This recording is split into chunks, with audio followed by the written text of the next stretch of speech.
Hey everyone, welcome back to another episode of the American Dream in the Eyes of Immigrants podcast. And before we get into the episode, I have a huge announcement for the podcast. The podcast is now an officially two-time award-winning podcast. Yes, the podcast has actually won another award, and this time it was the Women Who Podcast Magazine Award. And the podcast won third place for the category Service to Others. And what was so cool about this award was actually that it was a panel of judges who actually voted and decided, the winners. And so there was first, second, and third place for each categories. And I submitted the podcast for Service of Others. And I submitted a little clip of episode with Sandy Dang, who had the nonprofit organization to help refugees.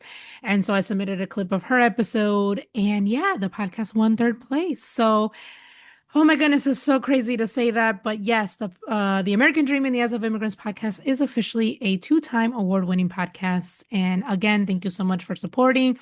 Thank you so much for being here week after week, and enjoy today's episode. Welcome to the American Dream in the Eyes of Immigrants podcast. I am your host, Heidy De La Cruz, and I am on the mission to change the narrative of immigration, one immigrant story at a time. Hello, everyone. Welcome back to another episode of the American Dream in the Eyes of Immigrants podcast. I am your host, Heidy De La Cruz, and today I have a very special guest. I have Gicela with us, and she is going to be talking about her journey and her unique experience of immigration and to two countries, actually. So welcome, Gicela. How are you today? Really good, really good. I'm really excited to be here. I'm so glad that we have connected, that we have been able to create the space. So I'm really excited for our conversation today. Me too. And I don't take it lightly when people are willing to share their immigration story and their journey, because it can be very personal and it can be, depending on things that can be, very traumatic and things like that. So I am always so grateful for people who are willing to share. So thank you for being here and being willing to share your journey. And because I really do feel like storytelling is what changes the world and what changes things, and I really do feel like people's stories are important. So thank you for being here and being willing to share your story. And if you can start with introducing yourself to the audience, who you are, what you do, and then we'll jump right into childhood. Hey everyone. Well, thank you so much for having me. My name is Gicela Holguin, and I am a holistically embodied business coach. I created a methodology because I realized that a lot of us as women, we don't just need another strategy. We need someone that understands where we're coming from culturally, socially, emotionally. And that really affects our business. And so as an immigrant woman, I realized that there were so much added layers to me starting a business that most business coaches don't talk about. So after being 7 years in business, I decided that it was time that I kind of created my own way to show women forward, especially women with some trauma, with stories that are not so simple to navigate, with confidence, with self-esteem, with not just limiting beliefs, like everything is just like, it's just a limiting belief. Well, no, it's not. You know what I Yeah. mean? So that's what I've been dedicating my life to, is really helping women understand that actually their trauma can be their superpower if we can go through a process of transmuting it. Okay, well, I definitely want to get into how you started your business and how that came about. I think not an epiphany, but today I was thinking like how a lot of my guests are business owners and how I've just been like providing that space to like promote. But then today I was like, you know what? What I realized is a lot of the business owners started their business because of their own personal journey and their own experience and then wanting to help others. So it's actually more deeper than just starting a business. There's a story behind it. And so I was like, I really love highlighting that. So we'll definitely get to that towards the end of the episode. But today, or want to start actually with childhood. So how was it growing up for Gisela? Well, I actually grew up, I was born and I was until the age of 7 in Colombia. My parents are both Colombians. So my immigration story started very early, where by 7 years old, my parents already decided that we were going to move to either the US or Canada. So, as being an immigrant child looking through the process, you don't feel like you have a lot of control. So it was always, I think, one of the main things of my childhood. I just felt like a lot of decisions were made, big decisions. And as a kid, I just felt powerless in it all. You know Mm, what I mean? Like we are just upping and moving. And I think part of my story was leaving behind what felt like home in Colombia. mm. My grandmother, she was a very important part of my childhood. Unfortunately, through our immigration process, she passed away and we weren't able to go back home to bury her. So both me and my father had to mourn from afar. And that was a really tough thing to have to Yeah. experience when you leave your home and you realize that in order to stay in this new place that you want to be, you're not allowed to go back, you know, at least for a while. So Yeah. I think those really marked my childhood in terms of feeling powerless, in terms of feeling like, um, you know, there was a lot of sacrifice being done, especially from the side of my parents. My father had family in the new countries, in the US and Canada, but my mom didn't. So she had to leave absolutely everything behind and not grow up with her family for the rest of her like 20s and 30s and 40s up to now. Wow. So yeah, so yeah. It's not a decision that is made lightly, and that's what, a lot of people don't really realize. It's not like people just wake up and it's like, "Oh, I'm gonna move to a whole different continent," a whole different, area of the world, and I know that you were 7 years old, so you were small, but did you hear or know of any rumblings as to, like, what led to the decision and why those 2 countries? Why the US or Canada? Yeah, definitely. I mean, as a kid, I remember I just knew very much that we were not well off. Like I remember one Mm, of my most vivid memories as a child was my parents asking me if they can open my piggy bank to get dinner that night, you know? And I said, of course, sure, no problem. But I remember like it was just back then, it was just my middle sister, myself, and my two parents. And I remember very vividly saying, yeah, of course, like let's open it up. So I very much knew that like there was lack of money, there was lack of resources for us. And I often wonder like what my life would have been if I actually grew up there. mhm. Especially like I had so many opportunities just from being here in Canada and like studying here. But I remember that was one of the main reasons. And in terms of like why we picked US, my father had family. And back then you needed an invitation. And funny enough, I'll share this with you because this came up recently when I talked to my mom about our immigration story, and she said that my father applied to US like 5 to 7 times and he got rejected all the time. Like he could not get it. He applied alone. And then the lawyer said, "Do you have a family?" And and he said, "Yeah." He's like, "Show up to the immigration office to the US embassy with your family." And Mm, the day that he brought my mom for the meeting was the day they didn't even ask them questions. They said, "Yeah, you got your visa for you're 10 approved. years and you're approved." Like after like my mom said it was like how many times my father tried to get approved, he could not get approved. The lawyer back then at home said, take your family with you. They're Yeah. gonna approve you if you take your family." And they approved him with everyone. So that was a Wow. huge blessing. I know. It's crazy. I had no idea about that part. I talked to my mom about it and she had to share that with me, Yeah, and you that's the know? thing, because there's a misconception that it is easy to come to the US, but it's actually not, and people wait 15, 20, 20, or have to wait 15, 20, 25 years, and it's like, if you are trying to find food, right, for your family. It's like, are you really gonna wait 2025? Like, you're gonna do whatever means necessary to try to put food on the table for your kids. And I also wanted to ask you, because you did mention your sister, so I wanted to kind of like paint the picture, like what was your family dynamic? So it was you, your parents. Is your sister younger, older? Yeah. How's that? She was younger. So if I was 7, she must have been like 4. she must have been 4. So she was really small. I don't even think she has that many memories of Yeah. the whole process. But the dynamic was tough. I mean, it's funny because I was a really jealous young child. Like I wanted to be the only child. Like I was like, why are you here? Yes. like, like that was my vibe. I'm like, who invited you to the party? Like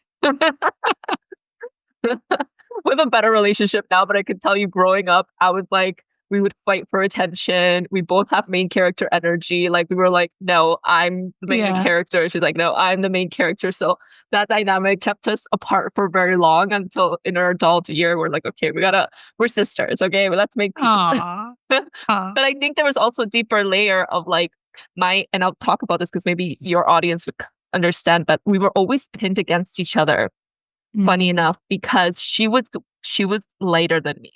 I was like morenita, she was white. And they would every family member would be like, ah, she's so beautiful. So like, Yeah. she's so Mm-hmm. angelic. And then you look and they would make me feel bad for not being blonde and white skin and and like la morenita, they would tell me like hide her from the sun, like Yes. Oh my God. Yes. I am camine por la sombrita. That's how they would say it to me, Yep. Oh my you goodness. know? And that's And it's like a crazy. Latin that's like a Latin American thing. Like, cause Yeah. Dominicans do it too. Yeah. Yeah. Yeah. Wow. Oh my goodness. Okay. So talk to us about getting to the United States. From what you remember, obviously. Yes, I mean, for me, obviously when you're a kid, it's like it feels like an adventure. You're like I did feel a lot of like pain leaving because I was very attached to my grandmother, so it felt like Yeah. horrible, but at the same time I was like this is a new adventure, like so when we got to the US, we ended up in Houston, Texas. That's where my father had family. And it was hot AF, like hot. Like I was like, whoa, this is hotter than Colombia. Like, what is happening here? Like you would see the streets kind of like, when you see the wave of heat on the Yeah. ground Yeah. or in the techo, like in the top of the house. I was like, what is that? Like, I was shocked. And I just remember my first English words were like, excuse me, and donde está el baño? Like, where's the washroom? Like, those were my first words. Like, make sure I know how to find a washroom and be nice. So say, excuse me if you need something, like, Aw. excuse me. So from that part, I remember very much like it was an adventure. Um, and Houston was like gorgeous to me. You see the houses, it was like a whole different lifestyle. You see the little housing communities, and it was Yeah. bougie for me. I was like, whoa, what is this? I was like, I like it. And everywhere there's a pool. So that was really fun for Mm. us. In the US. And then from there, we weren't sure because we had a 10-year visa. We weren't sure, like, I don't know what conversations were going on, but I knew that my father also had family in Canada. And Mm. so there was a want to go to Canada to make a choice between what would be a better option. And to be honest, I'm very grateful we chose Canada. I'm very grateful. We have more family here. My dad has more family here. But the process wasn't easy. I mean, we ended up having to live in a halfway house because we got into Canada as refugees. So Okay. we got to Canada as refugees. So we had a visa to get into the US, but then to get to Canada, because back then it was way tougher to get to Canada. Like Canada was like untouchable at that time. It Yeah. was like a lot Okay. harder to get through. So it was like you either had to apply as a refugee. I just remember it being really tough. And so, trying to get to the other side, my parents decided to do the refugee status. And obviously with all the violence going on in Colombia at that time, that was the 90s, beginning of Mm. 2000s, like there was still a lot of cartel, a lot of extreme violence. There's still a lot of things happening. And I remember my mom saying back home, like she used to work as a distributor, like for small tiendas. So she would bring some products for the tiendas, like the stores to purchase and sell.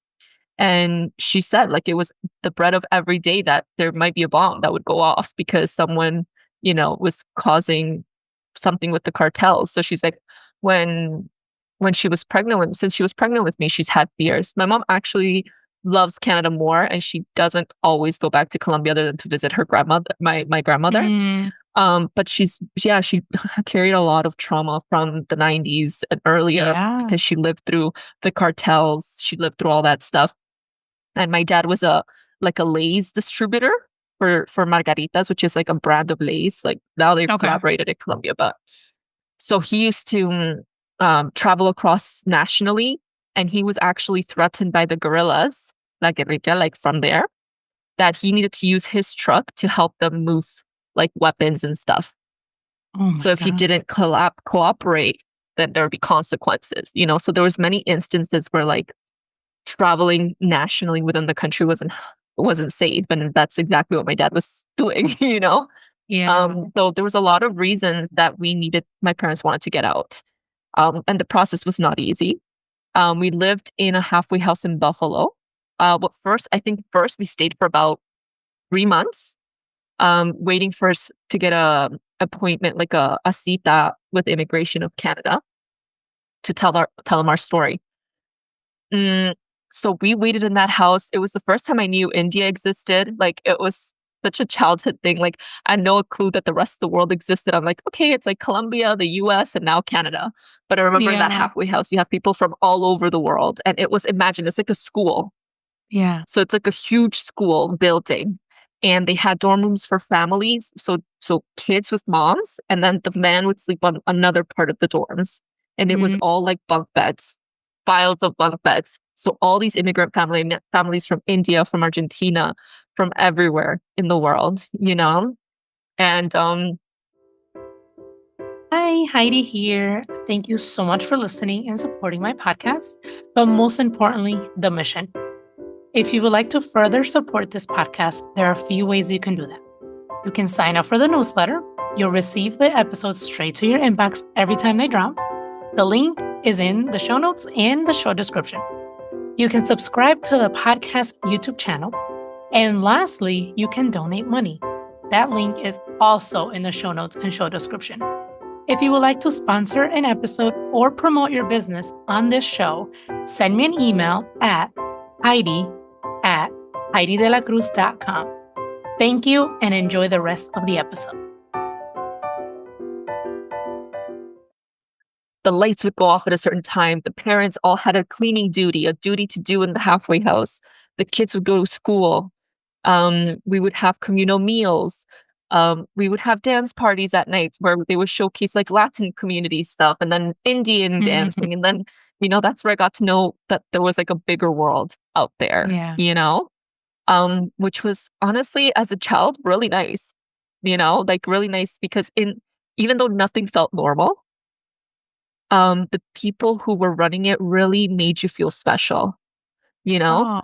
Oh, And because we were there longer than most people, um, they like they started to ask you like, oh, we saved these like sticker books for you, and like the donation clothes are coming, so we're gonna give you first pick, So there was a lot of beautiful moments in that transition of like I had no idea what was happening, to be honest. yeah. Like I was like, Yeah. whoa, is this like you just normalize a lot of things as kids, and I think that's the beautiful part is that we can, as children, it's all play, it's all games. Yeah. And so I'm really happy that I got to experience that part as well, you know? Yeah. So two questions. What part of Mhm. Colombia are you guys from? Cali. Got it. Okay. You probably said that and I Mhm. forgot. Sorry. And then No, second, that's okay. how long were you guys in the halfway house?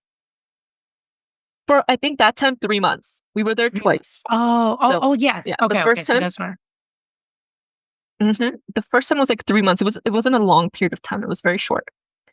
But obviously, like it felt like forever, to be honest. Like, when you Yeah, have I'm to sure. it's like you have to work by other people's rules, taking turns in the washrooms, doing all these stuff. Like it was very structured for it to function with so many people coming in and out. So it was a very interesting experience to be a part of. Yeah. Yeah. Yeah. So you guys had to do two immigration processes to get to the US and then to get to Canada. So talk to us about, okay, getting to Canada. How was settling there versus settling in the US and those differences? Oh my God. It feels like night and day, to be honest. Like, Texas is full of Latinos. So it didn't feel Mhm. that much different. Like, you can speak a lot of Mhm. the time in Spanish. It was hot when we landed there. So it felt like, yes, we left the country because it obviously looks very different, but it felt like, okay, it's still hot. I can still speak Spanish. Whereas when we immigrated into Canada, we got into Quebec, Montreal. So not only was it the French part of Canada, but also we didn't have English or French, but it was freezing cold. Okay, it was freezing cold, and so that was a huge, big shock. And I think when you are faced with cold at that time and you understand that everything just kind of slows down, you start feeling like you can't do much. You kind of feel restricted. I think that was a big feeling during that time, is like I felt restricted by movement. Like I couldn't just go and come with my parents. It was like, no, we have to put on all these jackets and make sure Oh, that the weather's okay yes. for us to, you know.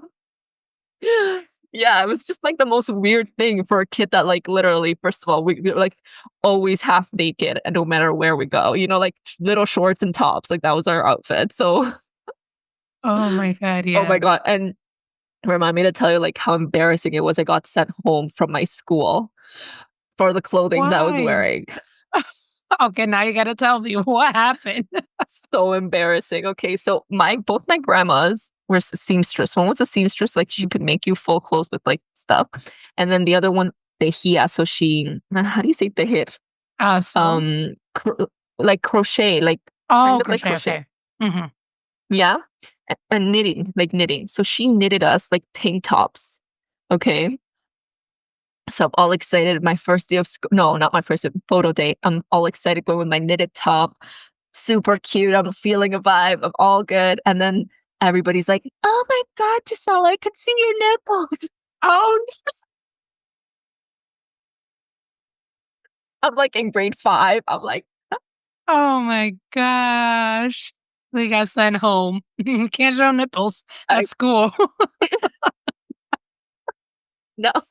Oh my goodness. It Well, was were hilarious. you I'm were like, able to wear it out? I mean, obviously, like outside of school, right? Because your grandma made it. yeah. Yeah. Yeah, Okay. obviously. But it was like just because like I don't know, with Latin culture, like we're a lot more Yeah. liberal in some ways, and also if it's a hot country. But like obviously, my Mm. grandma sent me this with love, and like Yeah. you put it on, you don't see anything wrong. I'm in grade 5. How old could I have been? I've been like 9 years old at that point, and it's like, what nipples could I have really shown? You know what I mean? But it was just like I was like, get me out of here. This is so embarrassing. Oh my goodness. Well, now stories to tell. Oh, that's so funny. So, how long were you guys in Canada for? So ultimately, we had an aunt in Montreal, but the living expenses and also like the job opportunities there at that time, they were mostly geared towards French people. And Mhm. unfortunately in Quebec, like it's very like there's a word for it, I don't know, but they discriminate against people that don't speak French, even if you're English. Like they Oh, don't like wow. to answer you in English. They don't like to, they're like, no, you're in a French territory, so you better talk Speak French. French. Like they're very like that. You know what I mean? So my family decided, okay, let's go to Toronto where we have our uncles, and my aunt also moved there. During this time, we stayed with family. So we decided to make our way to Toronto, and we were about, I think, 3-4 months in being in Toronto when we got deported. We got Wow. deported. Yeah. hmm Oh my Let goodness. me Well, yeah. let me go a little bit into that because I think I was about 10 years old at that point. Um, and I mean, I didn't even know what was happening. You know what I mean? Like, obviously now I have Yeah. a term for it and I knew when, like, now I understand it. But back then I had no idea what was happening. And ultimately, this is a time when we had just moved into a new apartment, not alone, but with my aunt. So it was my aunt's apartment. We were sleeping there. We were trying to make ends meet. My parents were just getting jobs. Like they were just finally kind of settling in. And again, Yeah. everything was just kind of uprooted and thrown up into the air. So imagine for I think the first 4 or 5 years of my life, I was moving a lot. Schools changing, things changing. Nothing was consistent. And so growing up in that, thankfully with having a sister, you kind of like just zone in on each other and like hang out, but like the rest, you're like a little bit lost, you know? Yeah. And so it was like it had to be like a weekend because you know when parents get all the kids into the car and they're like, "Let's go get groceries for the week." You know what I mean? Yeah. Um, it was like a weekend because that's usually when my parents would go grocery shopping, and I think we would go every 2 weeks. You know, because that's how my parents would get paid at that time. My parents were both cleaners most of the time that they were during this period, so they would do anything under the table. You know, like Yeah. cleaning that they could get paid cash. Um, and so I just remember we got into the car, we had gone grocery shopping, and it was a big grocery like run. Like I think we were shopping like we had like I think when you were four, oh, by that time we were three girls because my mom had just given birth to my little sister. Oh, Yes, so okay. mhm. Yes, yes. So yeah, I was definitely around 10 because my sister was born when I was like 9.5 and something. So Okay. she was brand new, she was tiny, and, we had so all 3 of us in the back, my mom and my dad in the car, and we were coming home, like, I think we were, like, 2 blocks away from turning into our building, okay? Mm. We were 2 blocks away from turning into the building when we see sirens in the back, okay? We see sirens in the back, we have no clue, like, what was happening, um and they stopped us. So they stopped us. They asked us for my dad for his registration, his license, all that good stuff. And then when he comes back, he does, "Sir, do you know that you have a deportation notice?" And we were both like I was looking at my mom was like, everyone was like, "Whoa, what do you mean?" You know, Yeah. like, you know. Well, it turns out that unfortunately, like they didn't change the address from the one in Montreal, and so Mm. never got a notice. They never got the notice ahead of time. So they didn't know what was happening. They didn't give them the new address. So when this came, they had been months in. So it had to be immediate. There was no leeway for us to be like, okay, pack your stuff, grab your stuff, you're gonna leave. It was like, no, we have to take you in now. Like Wow. that's it. No options, right? Because it was probably a long time from if they were going to do that. Usually, if you're getting deported, you get a notice, you get some time to pack up, but it must have been around a long time while past because, yeah, it was no option. So just remember both of them getting out of the car, both of them, just like it feels surreal when I even think about it because it feels like a movie that I was a part of. It's like Yeah. a weird, really weird feeling when you think back about it, you know? Mhm. But ultimately, the feeling that arises when I was going through that experience was like, we are criminals. Like Oh, that's what I felt, you know? yeah. Yeah. Like because it was just so sudden. There was no and you know, here the police look scary. Like if you see police, like they're meant to look scary. They're built, they look like Intimidate. robots, like they have intimidate you, you Mhm. know? And so you have a 10-year-old, an 8-year-old, or like a 7-year-old and a newborn. Like, you know what I mean? Like from those perspectives, you are intimidated, you are scared. Um, and it was really scary when they said, okay, we gotta go. Like, this is it, we gotta go. They took us into the back of their vehicle, and I saw my dad's gray car be taken away with like at least $300 worth of groceries that day, you know? God. And just to see that be taken away from us and like to see like there was no choice, like call your family, let them know you're leaving. Like it was just shocking, right? It was so shocking. And so, and of course, you never hear about this. Like, I think I was more aware of people being deported from like the US than ever hearing Then that. from Canada. Yeah.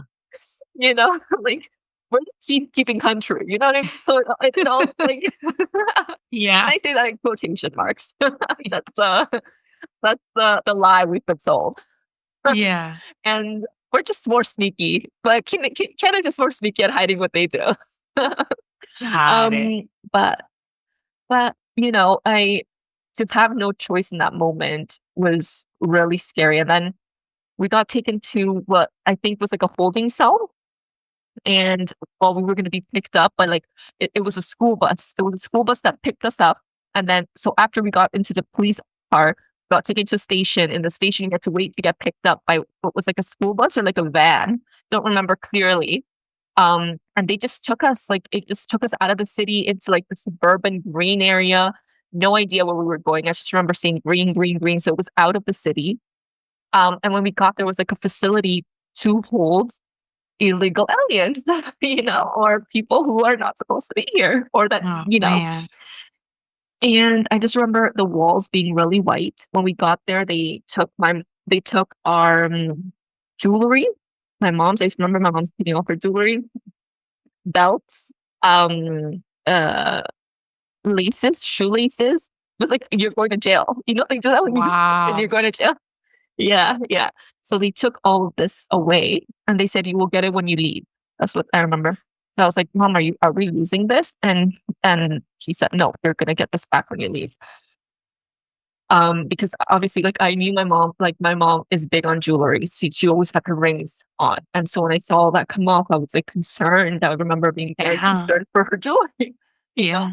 Um, and so yeah, we were taken in to this, like, literally think like a side, like crazy house vibes, like all white walls, long corridors, very sterile, very, you don't know what the door leads where. You know what I mean? It was very creepy in Yeah. that way. Like, and men were separated from women. So I don't know how long we were there. I can't really recall for how many days we were there, because it was a couple of days. We were separated. We were separated completely. So men and women were in different places. We could only see each other during lunch or dinner. You know? Um, and so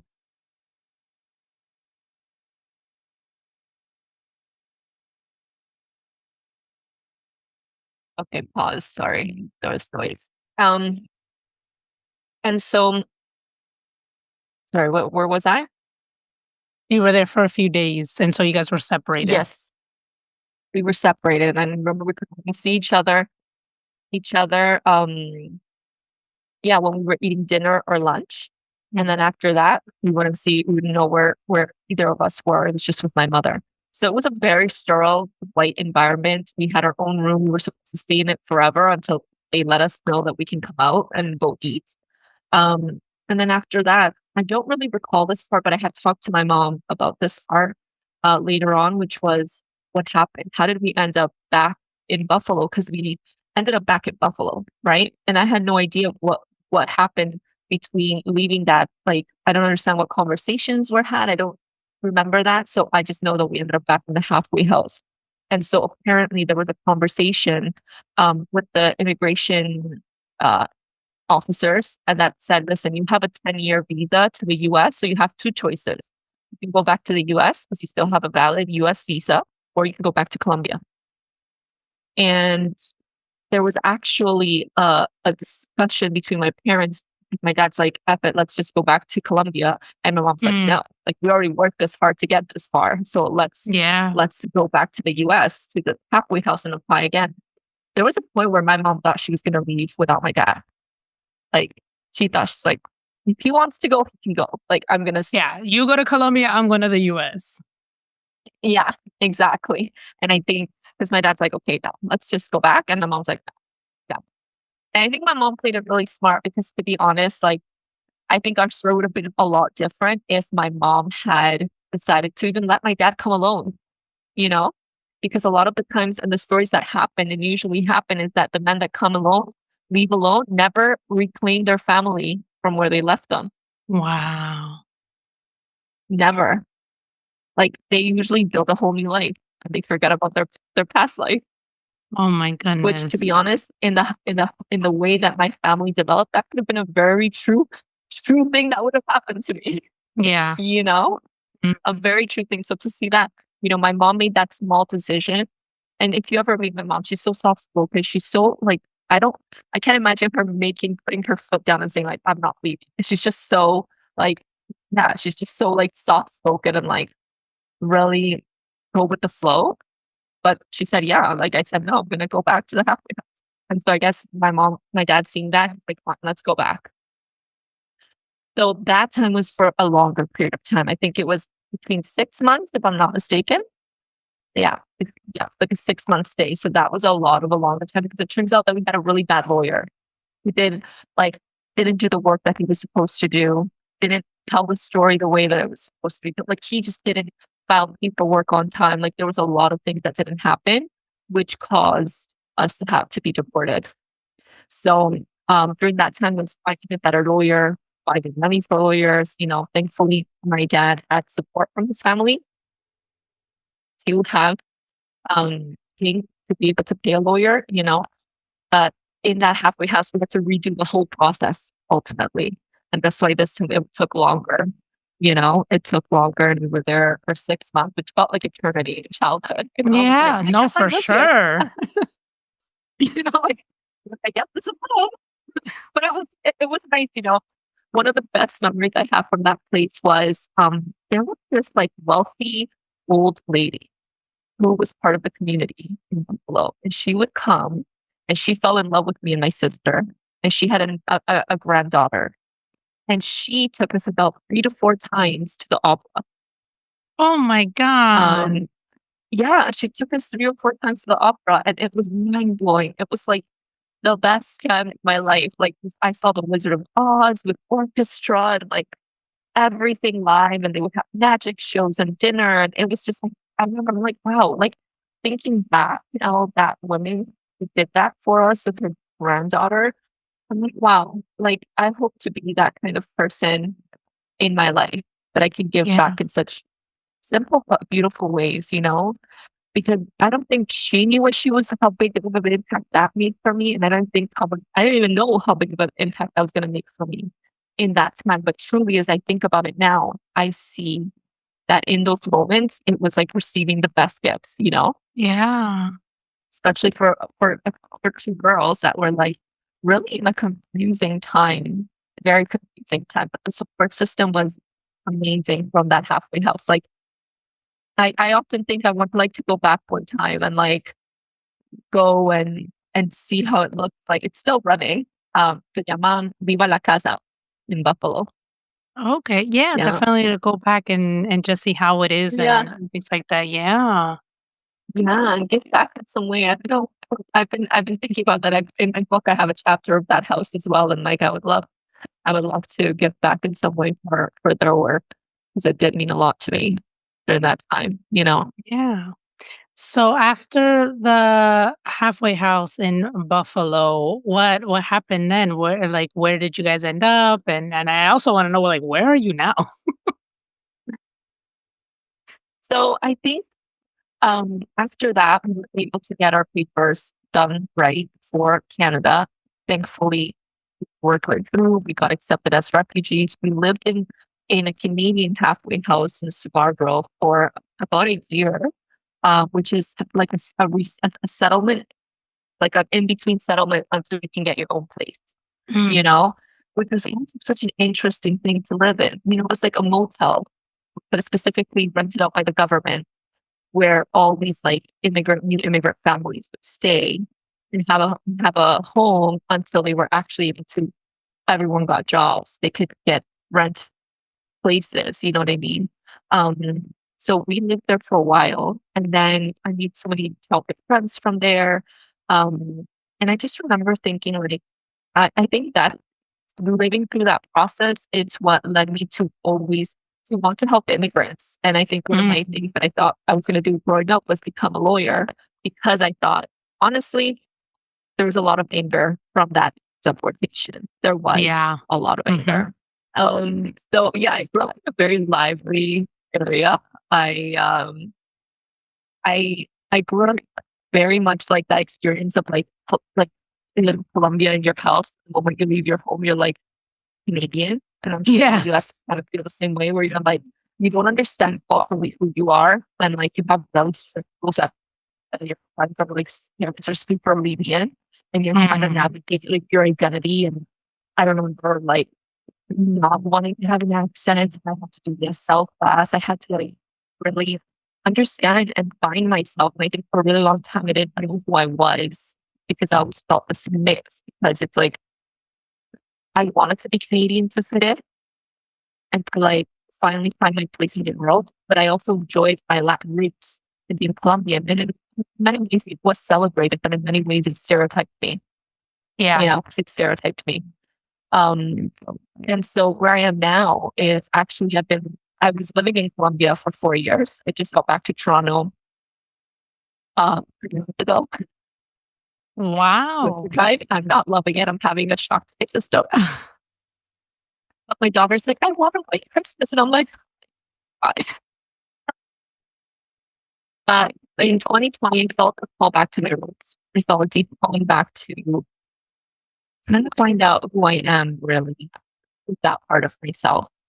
Because I was always rejecting my Colombian roots in some shape, way, or form, you know, or just using them to my advantage, but not really like embracing them. And so 4 years ago, I decided I wanted to reconnect with myself. And think, what would my life be like? Who am I when I'm in the context of my duality, English and Spanish, and I just have to be like Latina? Like I'm around Latinos all the time, all Colombian, all of us, it felt so good not have to explain myself because it was just like we actually all have the same trauma. Yeah. Oh, Yeah. So you just felt like at home. You know what I mean? Like you didn't have to explain yourself when you went to school about why your mom doesn't pack you Lunchables, but lentejas con arroz. You know what I mean? Like why you eat banana with lentejas and soup, like, or why you put cheese in your hot chocolate. Like it just took the pressure off having to explain a lot of that. It's just like natural, you know? So it's been very nice. I feel like I've got a chance. I mean, the past 4 years, not only to reparent myself in more of my roots, but also to show my daughter, who is 8 now and got to live 4 years of her life in Colombia, what it was like to also connect to her roots that come from me, yeah. and be able to pass on the Spanish language. I'm very, very happy that my mom did not listen to my like stuck up butt when I was a high schooler that said, I don't want to learn Spanish. I just want to talk in English to you. Hell no, in this house, we speak Spanish. Because if it wasn't for her putting her foot down with me, I would be talking como así, muchas gracias. That was so good. She's my alter ego. Okay. She's my gringa inside, Got it. Oh my goodness. So living in Colombia for 4 years, your family was with you, and so now you're back in Canada. Yes. And are you there permanently, or is this just for a few years? What's going on now? Honestly, like I love Canada for what it's offered me. My family's here, my sisters, my nephews, my extended family. So much of me is here, but I belong where the sun never stops shining. I belong where salsa is what you hear every day when your neighbors wake you up with salsa. Yeah. I belong where they do too many holidays in a year. That's where I belong. Aw. And so that to me is home, and I'm back because I want to continue to spread my message. I want to continue to work with the clients that I love, because to be honest, like in embracing my Latin roots, I realize how much I bring wisdom and community, from being warm, from being someone that wants to touch, that wants to say hello, that cares about, in a country that could be really cold, isolating, disconnecting. As a Latina, we are stereotyped as overly emotional and passionate, but really our emotions have so much insight.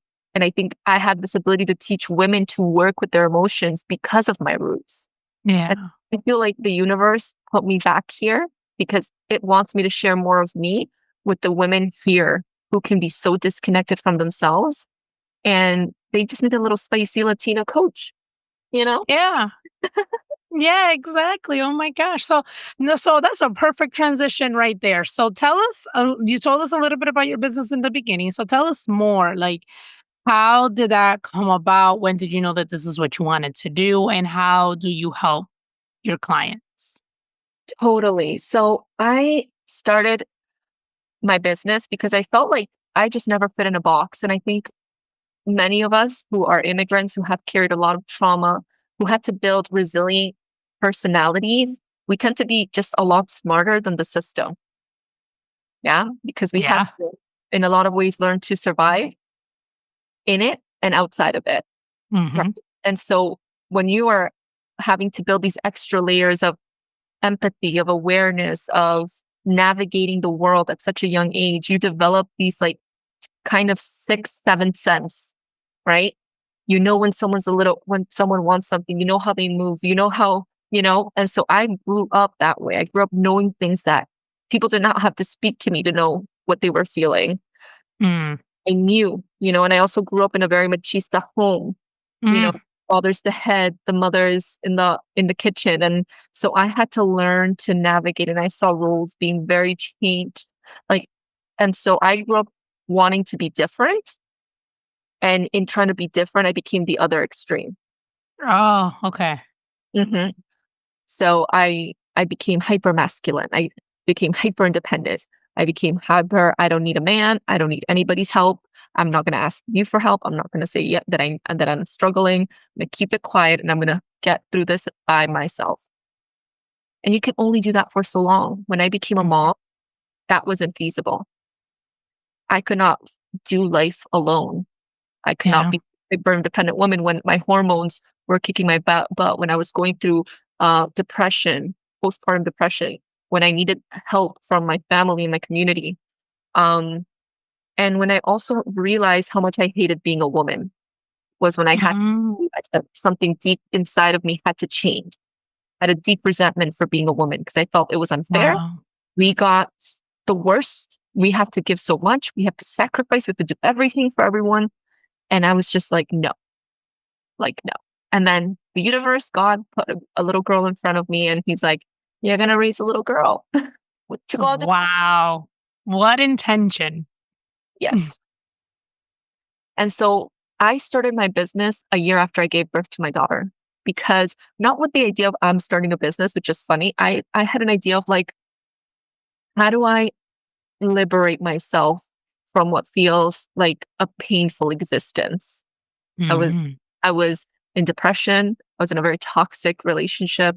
And I grew up always seeing money as a tool used against me in a power. So whoever had it was the dominant one. And so I knew that I had to start a business in order to give myself money to have power, because through being employed, first of all, I hated working for everybody. I've always been a rebel that way. I went to school for political science. I told you I thought I was going to become an immigration lawyer. I even thought I was going to get to politics. But I realized I don't want to change the system from the inside. I want to change it from the outside, Okay. And so when I decided to start my business, it started with just this idea of like, I want to free myself from myself and the pain that I've learned to accept, but I also want to have financial stability so that I can raise a daughter that never has to feel shackled because she doesn't have the finances to liberate herself. And so for the first 3-4 years of my business, this is why I teach not to build trauma-based businesses, because when you build from trauma, you build from extremes. You build from avoidance. You build from disconnection. And when you're building from survival mode, you are just creating your own kind of hell, your own kind of. So I was overworking myself. I was taking up clients that were working me to the bone, underpaying me, no boundaries, but I needed money. I'm like, I need to do absolutely everything to have money, even if it comes at the expense of my health, my well-being, my family. Absolutely. I don't care. That was my trauma. Yeah. And so when I saw that, and I started to meet people with a lot of money and still see people with a lot of money unhappy, I was like, so what is the answer? Yeah. It's the answer, because I started to rub shoulders with 7-figure earners, people who were living the lifestyle, traveling nomads, doing all that stuff. But behind closed doors, cheating, unhappy, doing drugs, isolated, ripping people off, dishonest.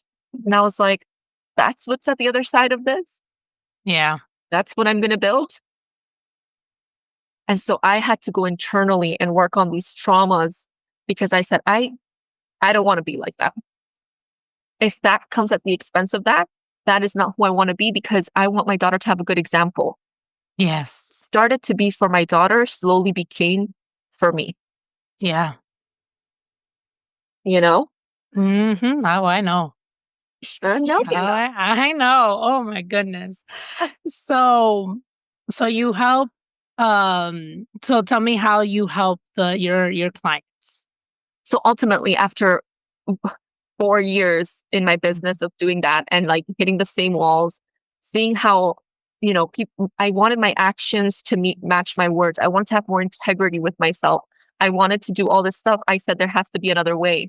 And as I started the internal work, I realized that I was not someone that could work compartmentalizing mm, business, personal here. No, everything works together is an ecosystem. We are energy, spirit, emotions, body, soul. yeah. So can you tell me that you're working on strategy without telling me you're not in therapy or you're not working on yourself internally or you're not working through your traumas? Yes. I'm sorry, you just can't. And then all the time I was selling strategy and women were really struggling to apply it. And it was because of the same thing. They had unconscious pain, unconscious trauma telling them what they can and cannot do. And the more I Hmm. worked on myself, the more obvious that became. And I was like, I have to give them more of something with more substance. Because if you just want a strategy, girl, there's ChatGPT now. Yep. Like, Exactly. and you still won't do it because you do not need another strategy. You Yeah. someone that will take you on a journey within yourself and show you your own shadow, your own pain, and show you how there's power also in that. And why you're not taking action on being more active on social media, on showing up the way you want to show up, on closing deals because you undermined your own value and you constantly doubt yourself. Yeah. And so about 2 years ago, after much work of this and doing it internally, that's when I created the holistically embodied business method, which is when we work holistically because everything has to be embodied before it could be executed, right? And you can do both at the same time. You can embody and execute, obviously. There's a sweet spot between it. But if you're just constantly taking action and throwing something at the wall and seeing what sticks, it's not gonna ever really work long term because Hmm. you're not really following what's true to you, you know? And you're Yeah. not really showing up as your most authentic self. And I know that word can be a little played out, but I really believe that we're all as original as a fingerprint in Mm, mm, and so what mm. worked for me may not work for you, but I'm not here to tell you to be like me. I'm here to tell you to be like you Yeah. and to show you what skills you already have that can make you amazing at your business. Not so that you learn, Wow. not so you get more certifications, not so that you go back to school and have to learn again. No, so that you can take what you already know and put that into action so that you can have your business. That's how I help people. Wow. Wow. Oh my god. Okay. So if somebody wants to work with you, how can they get in contact with you? Definitely. Well, I'm very active on Instagram right now, but you can just Okay. search me up as Gicela Holguin. You can go to gicelaholguin.com. You can see my body of work there. You can find some blogs, some writing. So I am a writer and a speaker. I love poetry, and I also would love to share the poem Yes. Yes. that I wrote for this story that I've told in my manuscript. Yeah. So let's share it. Amazing. Okay. Let me okay. It's called Dear Officer. Okay. Oh, And so the angle that I want to take with this, because my writing, for me, writing is therapeutic. And I think any of us same. who have been writing for a while, we know that it's like our soul's most authentic voice comes through when we allow ourselves to write. And through healing, there's many moments where I let my inner child speak her mind, speak her truth. And in this period of my life, when I wrote this back in 2020, it was my inner child needing to be witnessed in her pain. Okay. So it says, Dear officer, I hope you hear my cries and they never leave your mind as you handcuffed my dad and took my mom away. as you made me hold my screaming 6-month-old sister in my hands. I hope you never forget my face. I hope we keep you up at night and never let you rest. Do you even remember my name as you put me into the back of your car like a criminal? Do you know that car that you're taking away? Yes, it's old and gray. Some of the windows don't even open properly. But did you know that my dad had to clean many washrooms to pay for it? That it was his first car where all 5 of us could comfortably sit. You should have seen the day he got it. He had a smile from side to side, took us out for a ride. Enjoy the groceries in our trunk. Use them well. Feeding a family of 5 is not easy, but my dad did it with pride. So savor it. Those are just not dollars you're taking, but hard-earned food destined for a table that it will never get to. Dear officer, do you feel powerful sending little immigrant girls to holding cells, separating them from their fathers and dismantling their life? I hope you know that my heart stops every time I hear police sirens. That to serve and protect means run and hide. That calling the police for any reason up to this day is my nightmare. Your due process stepped on my human rights, but most of all, it took my voice away. You muzzled me, tied my hands with restraints that I cannot shake off even years later. I've repressed anger for this long and still can't seem to find all the words to describe the pain that you put me through that very sunny day just past 11 a.m. I've spent years angry, wanting justice for my family. Went and studied political science to see if they would have the answers. Turns out you can't change the system from the inside. So I'll rally from the outside. My words cannot be silenced. No amount of time can heal your abuse of power. We are not criminals. We are humans trying to find a place to rest our head. We are not wild animals who walked onto your fertile grounds. Is there not enough land for all of us? But I guess I should be grateful. I'm here now. Put my head down, mind my business, and live my life, right? I should have made my peace with that horrid day.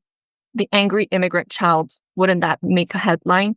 I wish I could have stopped my tears and shown you the inside of my soul on fire, burning itself and wishing you dead. But I can't. I'm Canadian now, eh? And gratitude is all I should have for this country that didn't want me back. The angry immigrant child, wouldn't that be fun if you saw it in the Toronto Star? See?